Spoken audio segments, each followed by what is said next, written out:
Good evening from Port St. Lucie. This is Professor Tefero for Chinese Taoist poetry. And tonight we're going to look at lesson 3, which is interesting, mythology in Taoism. Now, mythology in Taoism is basically associated with the religious Taoist beliefs.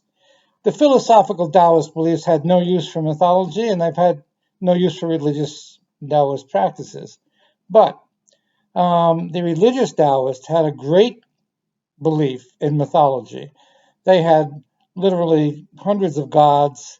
They had ancient stories going back 5,000, 6,000 years, where these gods would come down from heaven and perform various feats of strength and magic. And there's a great deal of luck associated with Chinese mythology, which still holds true today. Many millions of Chinese still believe strongly in luck. Also called Jas. So let's look at the aspects of mythology that the religious part of Taoism had. Religious Taoism was based on the ability to get the favor of the gods.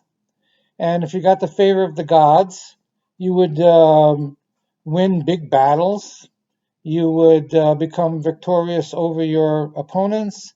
You would win great victories in the court. You would have all kinds of success. Of course, this was all poppycock. It had absolutely nothing to do with praying to these gods. It had everything to do with being in the royal court and currying favor with powerful people in the royal court.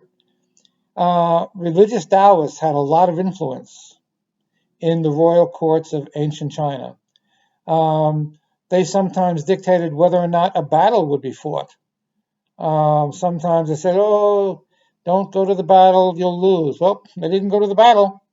200,000 people waiting on this shaman to give them a favorable reading from the cracked turtle back or whatever other little tricks that the religious Taoists used to use to make believe they had power from heaven. So basically, the religious Taoists held power in almost every Chinese dynasty, even up to and including the Qing dynasty up to 1911. So the religious aspect of Taoism was not ignored for over 5,000 years in Chinese history. Philosophical Taoism, however, was not really recognized by the royal courts because it opposed the religious doctrines and laws, the holidays, the priests, the canon, everything was opposed by philosophical Taoism, so it had no favor in the royal courts. You could not manipulate lots of people with common sense. You had to have religion.